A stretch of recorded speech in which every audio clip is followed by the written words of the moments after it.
Paulo Freire, este pedagogo brasilero, considera que primero era necesario fortalecer la comunicación y la educación popular. Rompe un esquema tradicional que era el de la educación formal o de la educación, de la formación de los trabajadores a través de mecanismos típicos como lo de la conferencia, lo del discurso. Un libro muy importante en esta época es La pedagogía del oprimido, en donde Paulo Freire señala elementos fundamentales pedagógicos de la educación popular. Parte de un concepto que dice, nadie sabe más que el otro, sino que la educación es un conocimiento de doble vía. Tanto el educador como el educando tienen conocimientos y por tanto hay que romper el esquema en donde hay un sabio y otro que escucha al sabio. Aquí hay una relación horizontal entre los que pueden tener una formación mucho más académica de los otros sectores que aunque no tengan una formación académica, tienen una formación práctica, pragmática. Es una cuestión fundamental. Segundo, la educación no puede ser sobre cosas abstractas, sino sobre cuestiones de la vida cotidiana, del quehacer.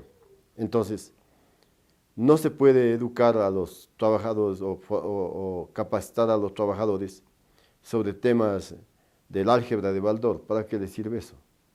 Pero sí se le puede ayudar a tener conocimientos a los trabajadores sobre los temas de la plusvalía, sobre los temas relacionados con el trabajo y las condiciones de los trabajadores, sobre los temas relacionados con los derechos de los trabajadores, relacionados con los convenios internacionales con la OIT.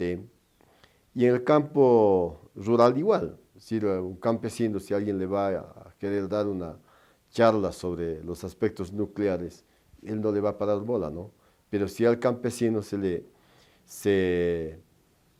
apoya, se le da una formación relacionada con los temas de la producción, de la comercialización, de los créditos, de la organización campesina, los temas relacionados con el problema del medio ambiente, de la prevención de la salud, etc., el campesino va a aceptar y va a convertirse en un elemento del diálogo, porque él parte también de tener este tipo de conocimientos.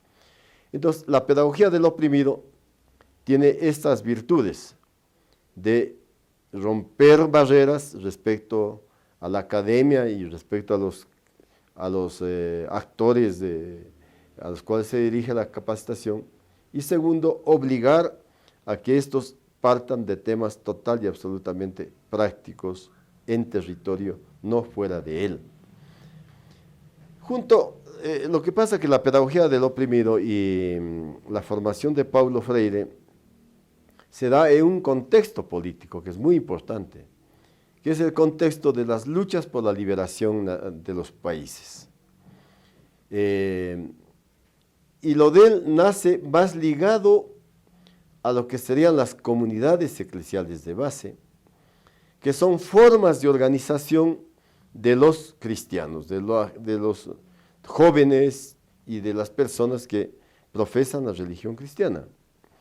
Entonces, hay una ruptura del conocimiento ortodoxo de la Biblia para pasar a ser la teología de la liberación.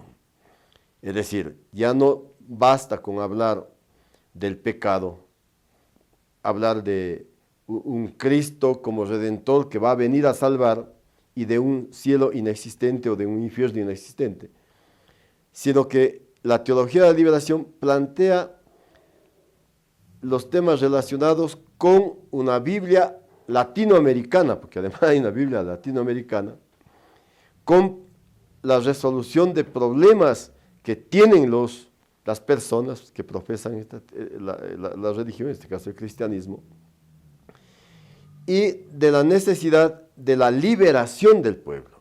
Es decir, da un contexto distinto al papel liberador de Cristo, no el castigador, típico de la Biblia impositiva, de la religión dogmática, sino de un Cristo liberador, de un Cristo que acompaña las luchas del pueblo y se genera una serie de canciones, de formas de organización, de comunicación con el pueblo en torno del Cristo liberador, en torno de la teología de la liberación y de la pedagogía del oprimido. Esto ayuda mucho porque si podemos nosotros medir el papel que juega la Iglesia, ha sido un papel determinante, sobre todo en los sectores más oprimidos y el campo. La Iglesia ha jugado un papel determinante, sobre todo en hacer que el católico, la persona creyente, sea una persona que piense que su liberación está dada solo en la muerte y que tiene que hacer cosas buenas y que no puede proceder a sacudir todo el andamiaje político, jurídico, porque todo está dicho por Cristo, por la Biblia, por Dios, y que hay que simplemente aceptar esas condiciones y que la gente tiene que aceptar su pobreza, su miseria, su condición de infrahumana con que se lo mantenía.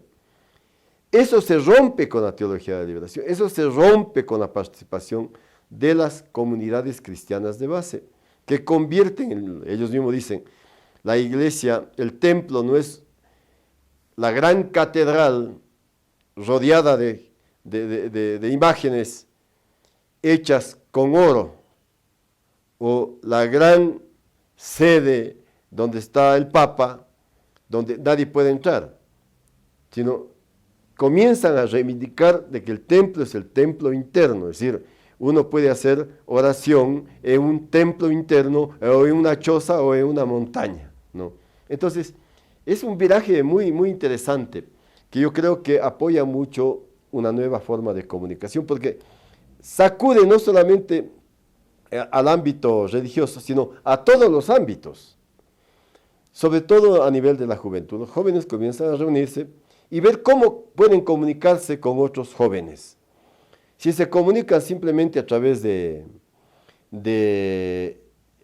digamos, un acto social, o tienen formas de comunicación a través de mensajes, a través de reuniones, a través de una participación directa, y lo incitan, el joven tiene que participar, no puede ser una persona que está simplemente escuchando, sino que lo obligan a romper los paradigmas y a romper los esquemas y hacer que la gente comience a pensar que hay una forma y hay un fondo, y que tiene que trascender la forma para saber cuál es el fondo, y que atrás de un discurso, atrás de un mensaje, hay fondos que deben ser analizados para dejar de ser simplemente personas que escuchan, que obedecen y que están lo que se llamaba una alienación ideológica mental. Entonces creo que esta década, sobre todo de los años 70 al 80, en América Latina se suscitan procesos muy interesantes organizativos. Por decir algo, en el propio Brasil tenemos un obispo, tenemos curas, sacerdotes, planteando el tema de la teología de la liberación, pero tenemos a la par organizaciones como los Campesinos Sin Tierra, que se organizan junto con la iglesia, junto con la teología de la liberación, y que enfrentan, digamos, al Estado y a los amos, ¿no? No solamente físicos que están ahí, sino también a los amos ideológicos. Y esto cuesta mucho, indudablemente.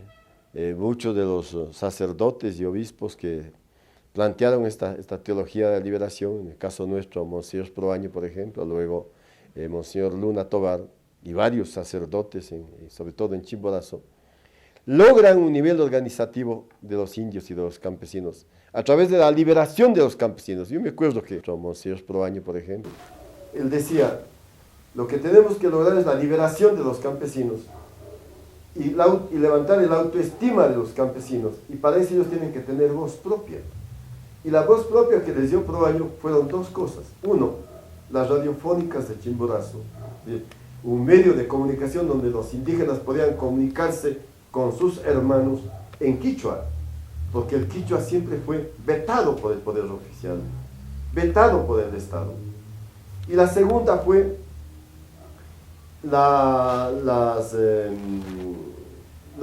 formación de la comunidad organizada en Chimborazo, las comunidades cristianas de base.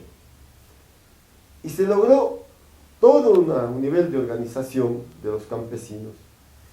Todo el proceso de reforma agraria fue levantado desde la necesidad de los campesinos como un proceso de su propia liberación. Y también tuvieron que enfrentar retos. Fíjese, en esta misma época, el poder imperial, por ejemplo, considera que hay que parar estos procesos. Y Chimborazo está llena de activistas, testigos de Jehová y evangelistas, que dividen la comunidad, ¿no?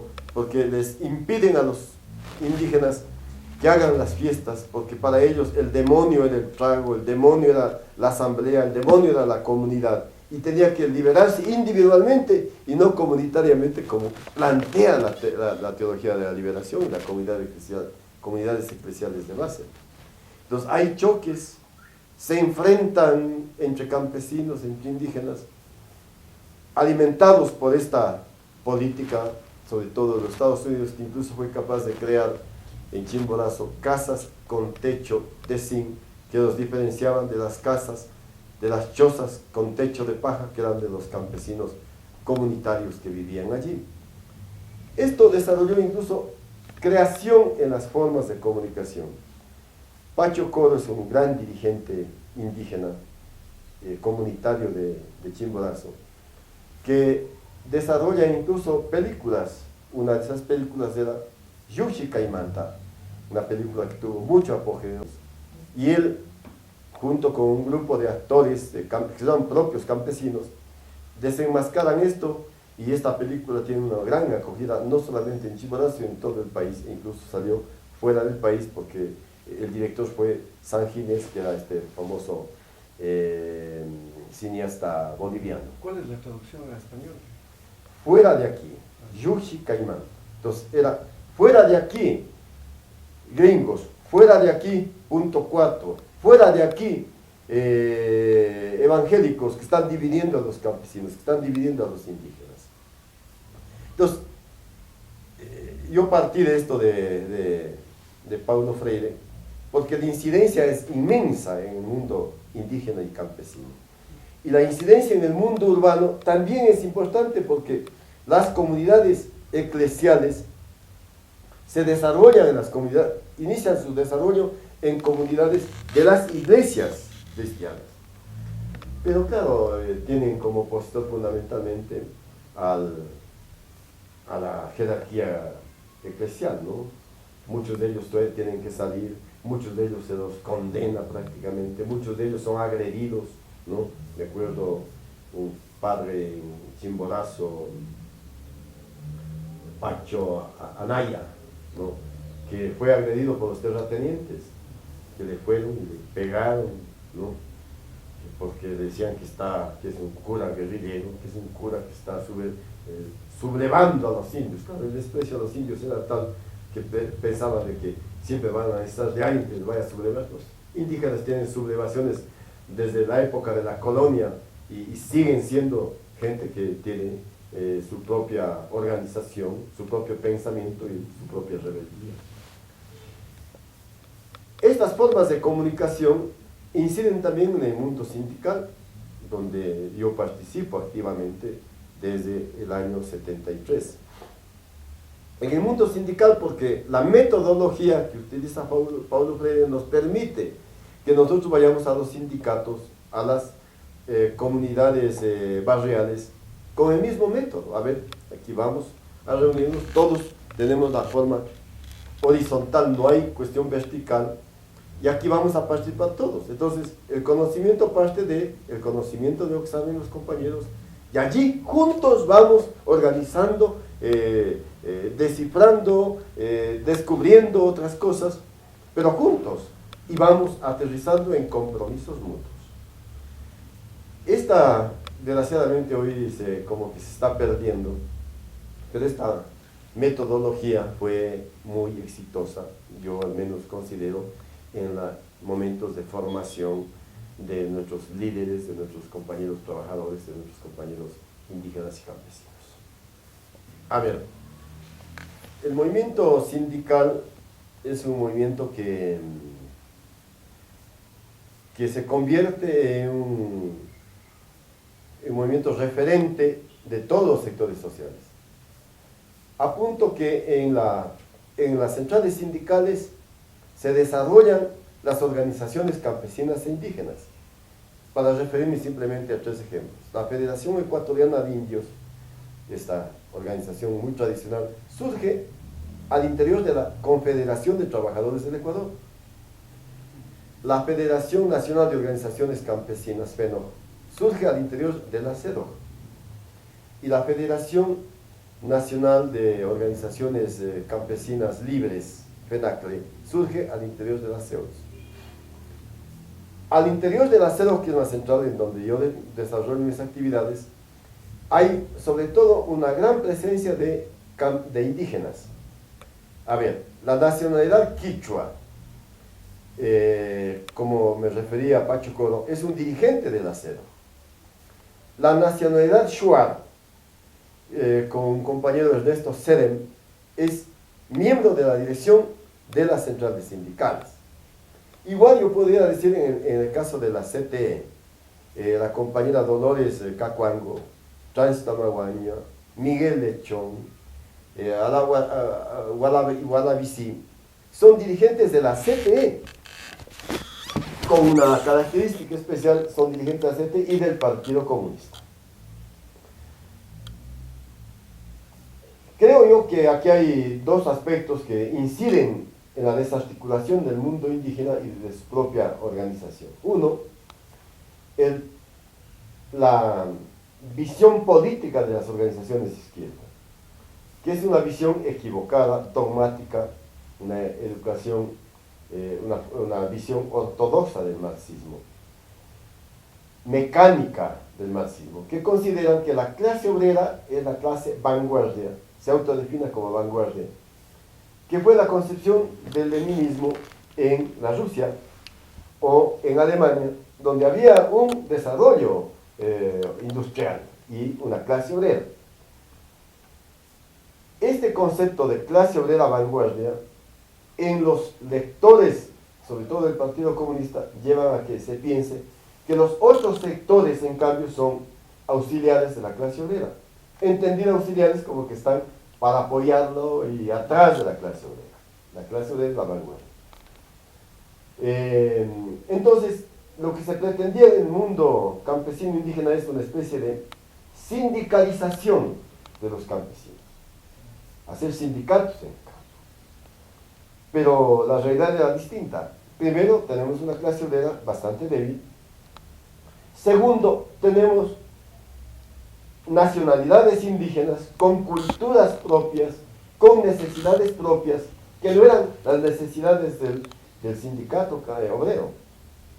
Entonces, si bien estas organizaciones campesinas indígenas se forman al interior del movimiento obrero, apoyando las luchas de los trabajadores, y los trabajadores plantean como la única reivindicación que era la reforma agraria. Esto unía al mundo campesino indígena con el mundo urbano, la reforma agraria. Pero la reforma agraria como tal no es solo lo que necesitaban los campesinos y los indígenas. Los indígenas querían sobre todo reivindicar su cultura, su propia personalidad como mundo indígena, ¿no? Que no era escuchado en el mundo urbano y que era desechado en el mundo de los sectores pudientes burgueses del país. Los indios eran casi seres sin alma, sin capacidad, solamente para trabajar. Ese concepto de discriminación, ese concepto incluso todavía existe en algunos sectores actualmente en el país. Pero eso era muy ahondado en estas épocas. Me estoy refiriendo a las centrales sindicales y a los partidos de izquierda que tienen una visión equivocada de lo que es el mundo indígena y reducen su lucha exclusivamente a la reforma agraria. Esto lleva a que ellos, por su propia iniciativa, víctimas de una colonización de años y que seguían siendo, en el concepto de las centrales sindicales, secundarios a la clase obrera, ¿no? Y que tenían por tanto que aprender de la clase obrera y de sus líderes, y que tenían que ser minoría en el comité ejecutivo de las centrales sindicales y de los partidos políticos de izquierda, ¿no? Vean que era necesario organizar sus propios espacios, y se constituye ya en los años, antes de los años 90, a los finales de los años 80, la CONACNI, que es la Confederación de Nacionales Indígenas, cuyo dirigente era un dirigente nuestro, de la central, Bolívar Tapuri. Y claro, luego se constituye la CONAIE, inicialmente vinculados también con nosotros, pero luego inician su propia etapa, su propio desarrollo. Y por otro lado tenemos un movimiento sindical que va perdiendo aliados, pero que también pierde iniciativa, sobre todo con el advenimiento del régimen constitucionalista, en donde ya tenemos la imposición de un modelo neoliberal que rompe todo el esquema tradicional del mundo sindical. El mundo sindical que estaba acostumbrado a luchar exclusivamente por reivindicaciones salariales, por estabilidad. Pero el neoliberalismo rompe esto. A ver, ¿en qué? Un ejemplo de esto.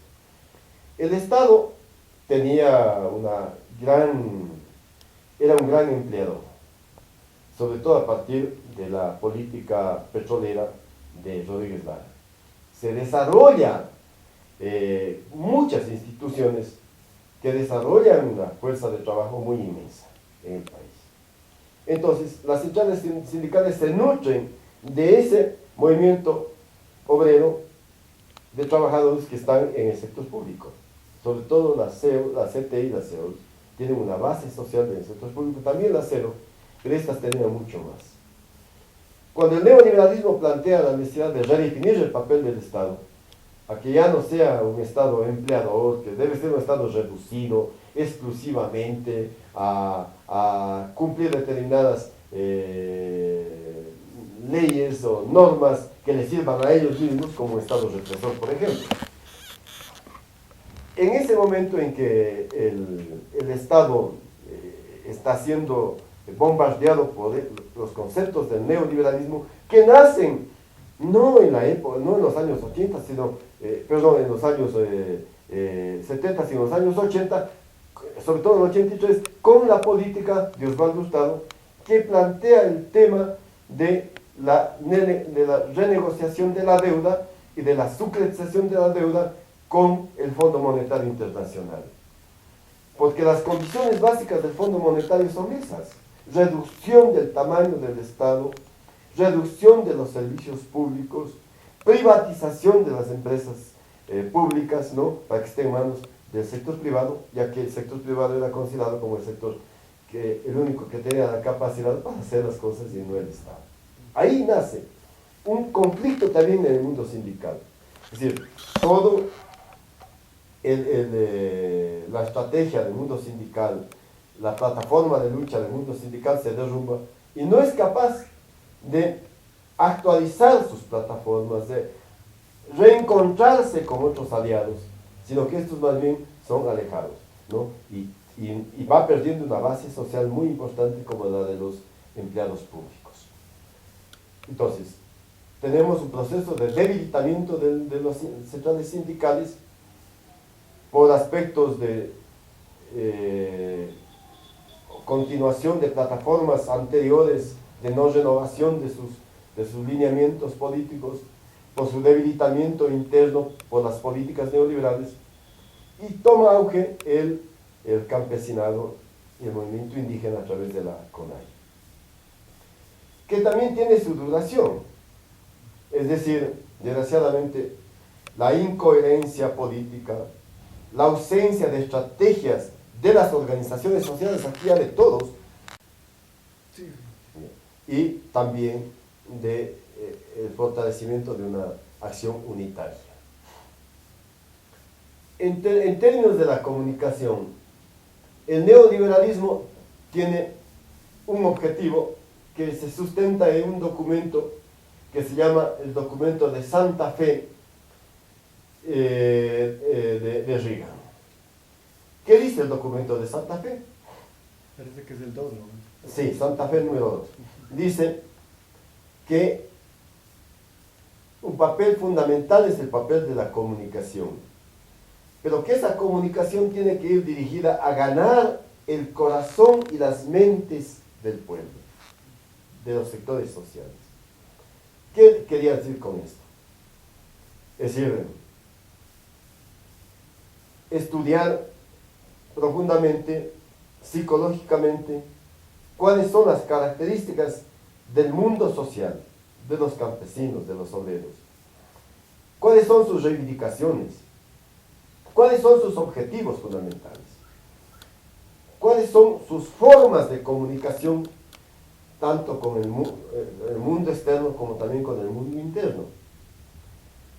Y una vez que tengan estos estudios, la estrategia tiene que funcionar dirigida, ya no a darle una comunicación que pueda el obrero, el campesino, pueda dar elementos para tener definiciones políticas, sino que lo que tiene que ganar es su sensibilidad para que él, sin mayor esfuerzo, ahora, con los medios de comunicación, pueda simplemente inclinarse para uno u otro sector.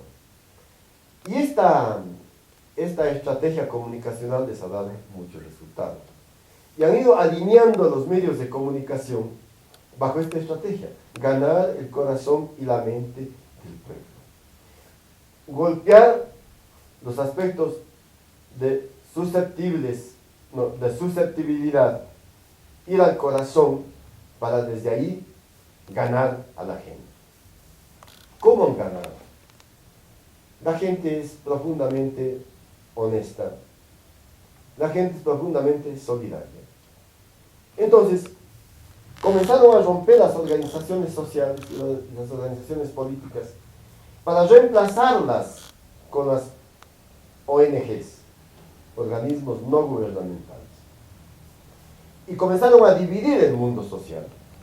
Entonces, de pronto nos encontramos que en las centrales sindicales que habían organizaciones de mujeres, organizaciones campesinas, indígenas, todo eso en una estrategia. Ahora cada uno tiene su propia organización. Entonces, los derechos humanos están por un lado, las mujeres, políticas de género están por otro lado, los ambientalistas están por otro lado, los jóvenes están por otro lado, las lesbianas están por otro lado, los gays están por otro lado. Sí, todo está dividido y todos tienen una política dirigida, ¿no es cierto?, para no unirse, sino para dividirse mucho más y para obedecer determinadas normas, determinados lineamientos producidos por la comunicación transnacional. Entonces, las mujeres, por ejemplo,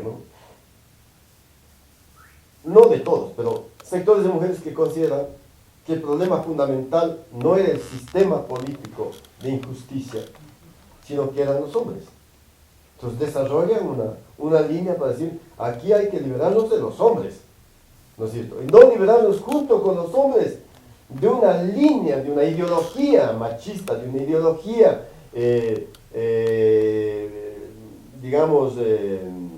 que impone las cosas sobre las demás, de discriminación que hay. No, hay que liberarse de los hombres. Y generan libros y generan propaganda en torno a esto. Otros sectores, los jóvenes. A ver, los jóvenes tenemos que generar una política solo para jóvenes. ¿no? Y nuestra lucha es solo de los jóvenes. Y no es una lucha que tiene que ver ni con los jóvenes indios ni con los jóvenes campesinos, sino con los jóvenes rurales, no sé, perdón, urbanos, ¿no? Entonces nuestra lucha más bien tiene que identificarse con el rock, tiene que identificarse con la música, ¿no? Entonces fíjense, la liberación de los jóvenes está dado en la liberación de su cultura, ¿no es cierto?, que a veces asoma como una cultura que la han ido imponiendo en el sistema, y más bien obedecer otros cánones de fuera. Entonces los mecanismos son distintos. Todo. Las ONGs han hecho terrible daño a los pueblos. Surgieron bajo lineamientos y sobre todo financiamiento internacional para dividir a los pueblos. Crearon organizaciones paralelas en el campo y daban dinero a los líderes que luego crearon problemas, fisuras a su interior, porque decían, bueno, ¿y por qué tiene que ganar solo él? Todos tenemos que ganar. Y como no había para todos, entonces se dividían unos y otros lados. Ese fue el papel de las ONGs.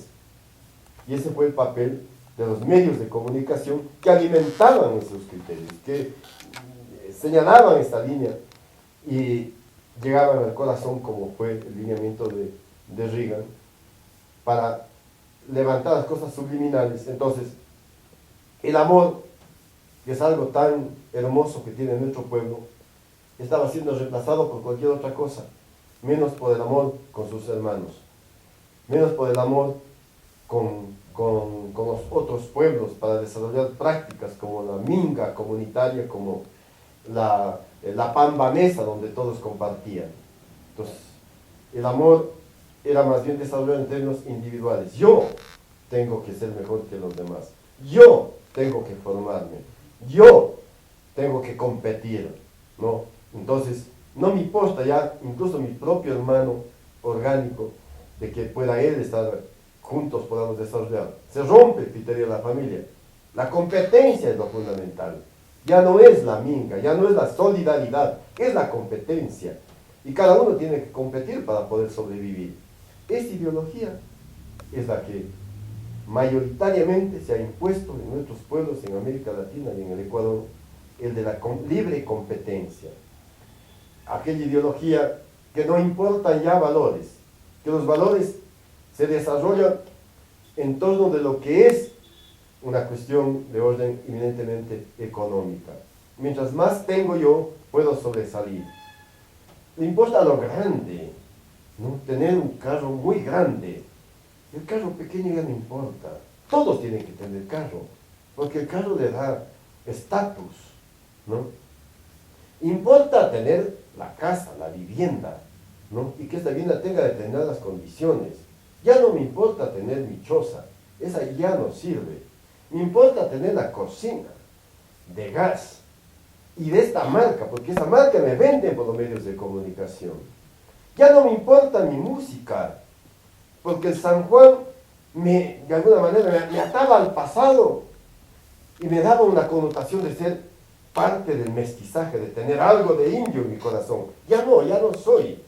Me gusta otro tipo de música que me haga ver que soy como los demás jóvenes, ¿no es cierto?, que estoy en la onda. No, ya no soy de los otros, me desprendo de ellos. Entonces, esta ideología, alimentada por los medios de comunicación, alimentada incluso por la educación formal, lo que ha ido es dividiendo a los pueblos, desarrollando criterios totalmente oportunistas, competitivos, eliminando valores como el de la solidaridad. En un edificio ya no importa quién vive en el segundo o tercer piso, yo vivo mi vida y punto. No conozco siquiera quiénes son. Y eliminado otras formas de comunicación que eran que en el barrio nos organizábamos para hacer la fiesta de Quito. Ya no importa eso. Ya no. Para jugar el fútbol, ya no importa eso. Ahora puedo hacer mis juegos en mi computador. ¿Qué me importan los demás? Entonces son valores economicistas, valores que desgarran a los sectores sociales, que le destruyen todo lo que fueron sus fundamentos, todo lo que fueron sus lineamientos en su formación de sus abuelos, de sus tíos, ya no importa eso. Y eso tiene una incidencia. ¿Cuál es la incidencia? Aceptar entonces lo que nos digan los señores gringos, porque son gringos. Son rubios, como son rubios piensan mejor que nosotros. ¿No es cierto? Y esto va mucho más cuando tenemos que tener a migrantes de vasallos en las grandes potencias. Al igual que la colonia recogiendo frutas y si alguien alza a ver el látigo del patrón, o lavando los excusados de los gringos con silencio total porque ni siquiera sé lo que me está insultando, lo que me está diciendo, ¿no? Y simplemente tener que llorar las lágrimas a solas porque nadie me escucha, soy alguien nada, soy un objeto de trabajo. Entonces fíjese, la adoración entonces a Mr. Dólar, la adoración al patrón, ¿no es cierto? Y hasta nuestros patronos de aquí quieren ser más gringos que ecuatorianos, ¿no es cierto? Entonces yo tengo que invertir en otro país, no puedo estar aquí. Y mis dólares tienen que estar en otros países, ¿no es cierto? Menos aquí, como va a estar en el Ecuador, pues no. Ya que es un país de cholos. Hasta los cholos nos dicen cholos ahora, como los venezolanos, ¿no? Entonces, toda una ideología, toda una formación de desvalores que tienen como objetivo la desmovilización de los pueblos, la aceptación de otros valores transnacionales, la globalización, ¿no es cierto?, el capital financiero, las marcas internacionales. Yo quiero ponerme zapatos de marca. Y por tanto también incide en la organización. Ya no tenemos una forma de organización. E incide en la comunicación. Ya no tenemos hoja volante. Ya no. Ahora simplemente mandamos la solidaridad por las redes. Antes no. Antes éramos solidarios haciéndonos presente con el compañero que necesitaba la solidaridad. Teníamos que irnos donde él y le llevábamos cosas. Y cuando había un cumpleaños, me iba a dar un abrazo físicamente, porque lo lindo es eso. El latino, el ecuatoriano, siente su relación con los demás con abrazos, con amor, con cariño, ¿no? Y es capaz de acompañarlo en el lloro cuando muere alguien. Ahora la solidaridad se expresa en las redes, que es mucho más rápido, mucho más fácil, y me evito darle un abrazo físicamente, o me evito llevarle un regalo, o le mando un ramo de flores a la novia en el Facebook, ¿no es cierto?, ¿no? No gasto nada, simplemente le mando un ramo de flores. Entonces, fíjese a dónde han llegado con todo esto. La descomposición social, los valores nuestros destruidos. Y por ahí mucho más fácil de que tradicionales como la radio, como los radiogramas, como la hoja volante, como la visita y el radio directo con la voz para ir a decir a la gente. Antes yo me acuerdo, antes para preparar una huelga nos íbamos y yo me paraba en la 24 de mayo y hablaba a la gente, y me paraba en otro lado y hablaba a la gente y decía, ¿por qué estamos en la huelga? Ya no será esto, ya esas formas de comunicación van desapareciendo, ¿no? Entonces, estamos en un momento muy difícil y duro, pero en donde también a lo mejor nos corresponde ya no volver a ese pasado que puede ser simplemente añorado, pero buscar, inventarnos cosas que no permitan que esos valores sean destruidos y que nos permitan que la comunicación sea una forma de relación permanente entre nosotros mismos, entre nuestra gente, ¿no? Entonces, indudablemente significa de que hay que ir a verle a un hermano cuando está en el hospital para darle un abrazo allí y no mandarle solamente el saludo, ¿no es cierto?, la solidaridad por Facebook. Sí, yo lo que le quería conversar es que luego de que usted hace este análisis de las nuevas formas de comunicación a través de la tecnología principalmente, sin embargo, de ese escenario que usted plantea, también logramos estas pequeñas triunfos, ¿no? Estas batallas contra el TLC, por ejemplo. A ver, Entonces, Claro, claro, igual las formas esas de son, comunicación. esas son las nuevas batallas que hay que dar. Yo no estoy diciendo que debamos hacer como se hizo en la Revolución Industrial. Si la Revolución Industrial, cuando se inició, los obreros consideraban que la opresión estaba en la máquina y comenzaron a destruir las máquinas.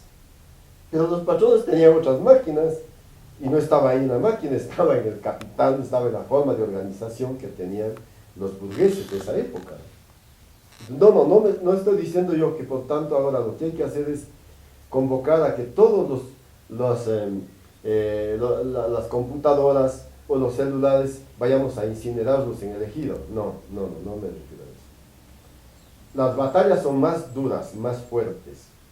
Muchos de estos elementos tecnológicos pueden ser utilizados para esas batallas. ¿Cómo se convocaron los jóvenes en España, convocados por Podemos, a través de los medios? Dice, o sea, puede servirnos también a nosotros, indudablemente las redes, para comunicarnos también nosotros. ¿No es cierto? Pero yo lo que estoy diciendo es que no puede ser solamente eso, que tenemos un pasado rico en comunicación que debe ser reivindicado, retomado. Entonces, ¿cómo nos comunicamos? ¿Cómo hemos hecho la lucha aquí? Indudablemente nos hemos valido de todo. Pero básicamente, cuando logramos de alguna manera enfrentar el modelo neoliberal y sobre todo al TLC, a las privatizaciones de las empresas petrolera, eléctrica, al IES, han sido desde una cuestión más directa de los dirigentes. Es decir,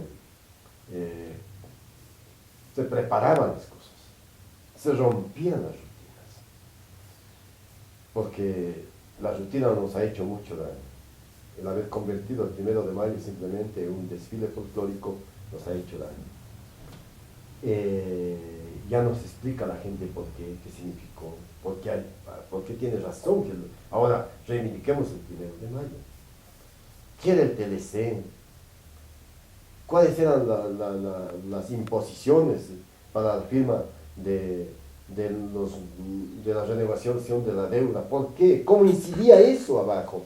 Entonces, una alianza entre el mundo del académico, del intelectual, con la dirección sindical hacía muy bien, porque lo que nos daban los elementos necesarios para poder nosotros explicar, en cambio, a nuestra base, con nuestra propia lengua, con nuestras propias formas. Entonces, de alguna manera, la academia cumplía un papel, y los estudiantes cumplían un papel, y los intelectuales cumplían un papel que ahora se ha roto. Desgraciadamente. Los intelectuales están por su lado, y las organizaciones sociales están por su lado. No hay esa conexión que sí había, que nos permitió llegar a centenares, a miles de dirigentes, de jóvenes, de campesinos. En el caso del Seguro Social Campesino, por ejemplo, fue un factor fundamental para luchar contra la privatización del IES, porque están organizados ellos, y explicar. Ellos no tienen redes. O sea, la inmensa mayoría de indígenas y de campesinos, que incluso hablan quichua, que no hablan español, no tienen redes. Entonces, si le mandamos una red a ellos, no llegaremos nunca. Tenemos que llegar de manera directa hacia ellos. Y eso es lo grandioso de ellos, porque no están contaminados tampoco, porque las redes también nos han contaminado. No están contaminados.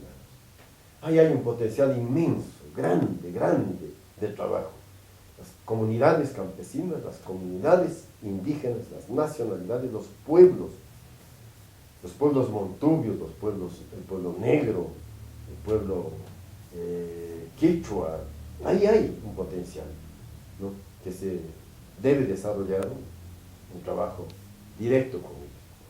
Entonces la comunicación jugó un papel importante, sí, pero desde las radios comunitarias, que muchos estaban ligados a la iglesia, y otras simplemente eran radios que se constituyeron de servicio. claro, tiene una incidencia sobre la cultura, sobre todos los aspectos, esta política que se nos ha sido impuesta.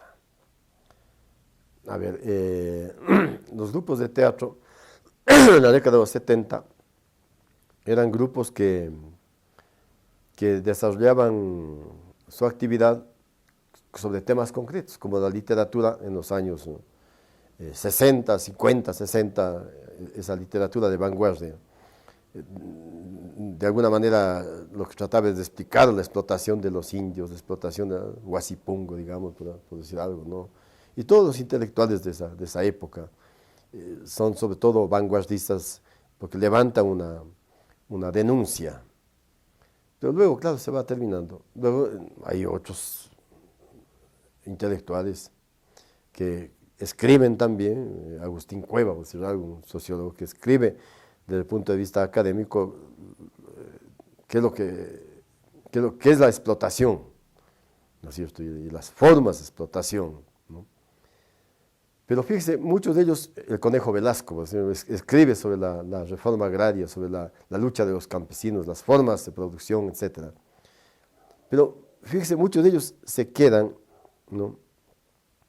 Y no hay una continuación, no hay una línea que permita que esa formación básica siga avanzando y siga desarrollándose y sigan ligados ellos a los sectores con los cuales iniciaron su compromiso.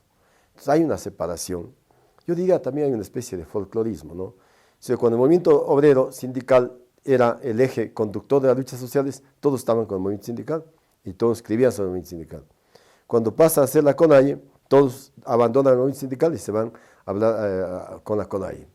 Pasa la CONAIE, ahora son ecologistas, escriben sobre otros temas distintos, los problemas de género, etc., ¿no? Entonces, actuamos mucho en consonancia a los temas de moda, mucho folclore hay en esto, ¿no? Y eso hace de que indudablemente no haya esta relación con el mundo real, con el mundo social. En lo que tiene que ver con la cultura, igual, es decir, anoche estuve, por ejemplo, con Antonio Ordóñez, en una exposición de algunas obras de arte de tres artistas quiteños. Y el Antonio me dice, quiero invitarte vamos a presentar una obra, El éxodo de Yangana. Es decir, él no ha perdido, por ejemplo, esa chispa, ¿no? Él era de las primeras obras que yo, cuando estuve en el colegio, vi, fue Boletín y Elegía de los Mitas, presentado por el grupo del Antonio Ordóñez. Otra obra que yo vi es una obra presentada por el Pedro Sad, cuando yo estaba en el colegio, el Pedro Sad Herrería, ¿no? Todas obras de denuncia, es decir, que nos gustaban. Yo mismo hice teatro cuando estaba en el colegio, hicimos un grupo de teatro y presentábamos las obras, Boletín, Elegía de las Mitas, las obras de Pablo Palacio, hacíamos teatro. Pero no en la ciudad, nuestro teatro era en el campo, íbamos siempre a hacer presentaciones en el campo, la gente oía, escuchaba, ¿no? Grupos de música, Jatari, por decir algo, este grupo, Pueblo Nuevo, ¿no? Que cantaban, los grupos en Chile. Fíjese, una época hermosa de la Violeta Parra, de los Quilapayún, Inti Limani, los Parra, en Venezuela, en todo lado. Es decir, hay un momento hermoso de efervescencia de la cultura, de la literatura, del poema, junto con la lucha social, Claro, pero vivimos una etapa muy dura, que es la caída del muro de Berlín, que es la caída de los países de la órbita socialista, que afectan también a ese mundo. Entonces ahora nos toca crear de nuevo, en las condiciones actuales, en las condiciones de la globalización, crear una cultura, desarrollar un arte que sea no abstracto, porque eso no lo siente la gente, que sea para la gente, para ese pueblo. Entonces los artistas no pueden desvincularse de los barrios del sur, de la lucha de los pobres, no deben desvincularse de los campesinos y de los indígenas, no, Porque esa expresión cultural tiene que reivindicar esas condiciones objetivas de nuestro pueblo, de nuestros jóvenes, de los migrantes, de los jóvenes migrantes, hijos